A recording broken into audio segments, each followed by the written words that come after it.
Hello everyone, welcome to my mini blog. না, এটা আমার কোনো কাজের ব্লগ না। আজকে শেয়ার করব তোমাদের সাথে আমার একটা ফ্যামিলির ব্লগ। তো বহু বছর পর আমি গিয়েছিলাম কোনো ফ্যামিলির অনুষ্ঠান অ্যাটেন্ড করতে। তো সেই সৌভাগ্য আমার হয়েছিল মাসিমণির বাড়িতে যাওয়ার। তো মাসিমণির বাড়িতে কী সূত্রে গিয়েছি বা কীভাবে আমার মাসিমণি হয়, চলো তোমাদের সাথে সবই শেয়ার করছি। তো সেদিন গিয়েছিলাম মা, আমি আর আমার ছোট মামা আর ছোট মাইমা। তো গিয়েছিলাম মাসিমণির বাড়িতে। মাসিমণির জায়ের মেয়ের জন্মদিন ছিল। তো অনেক দিন আগেই মাসিমণির বাড়িতে গিয়েছিলাম, প্রায় 7-8 বছর আগে গিয়েছিলাম, আর গেলাম এই এতদিন পর। তো গিয়ে বেশ ভালোই লাগছিলো। ওয়েদারটা প্রথমের দিকে খুব গরম ছিল, আর পৌঁছানোর পর দেখছো কি দারুণ মেঘ করেছে, হাওয়া দিচ্ছে, দারুণ লাগছিল। বৃষ্টি হয়ে না পুরো ঠান্ডা হয়ে গেছিলো। তো গিয়ে আমরা ওখানে একটু ছবি তুলে নিচ্ছিলাম। এই দেখো এত সুন্দর গেটটা করেছে। তো ছবি তোলার পরে এই যে আমার মাইমা আর মা দুজনে দাঁড়িয়ে ছবি তুলছে। তারপরে আমরা স্টার্টারে চলে গিয়েছিলাম অল্প অল্প করে কিছু খেতে। আর এখানে দেখছো তোমার আমার সবার প্রিয় ফুচকা। তো দুটো একটা ফুচকা খেয়ে নিয়েছিলাম, আর ভীষণ মজা করেছি ওখানে। কারণ এই মাসিমণির সাথে আমার এত ভালো বন্ডিং, না কি বলবো, পুরো বন্ধুর মতো। এই যে আমার মাসিমণি দেখো আমার মায়ের সাথে গল্প করতে ব্যস্ত।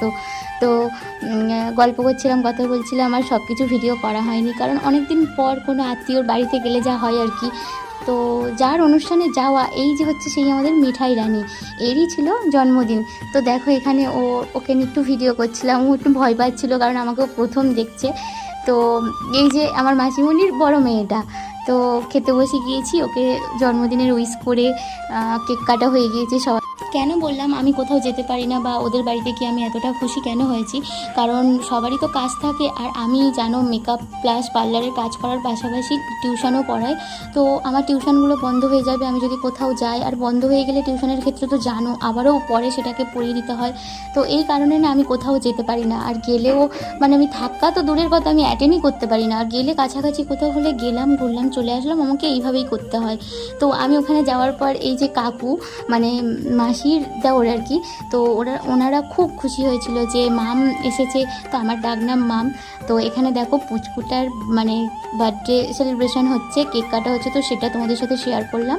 তো সব কিছু হয়ে যাওয়ার পরে এই দেখো এই জায়গাটা চিনতে পারছো, এই হচ্ছে সেই বিখ্যাত বাওয়ালির রাজবাড়ি। তো রাজবাড়ি দেখতে দেখতে মাসিমণির বাড়িতে গিয়েছিলাম, মাসিমণির বাড়িতে একটুখানি বসে আবার রাজবাড়ি দেখতে দেখতে বেরিয়ে এলাম।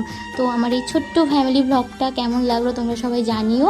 যদি পছন্দ করো তাহলে আমি আবার এরকম ব্লগ দেওয়ার চেষ্টা করব।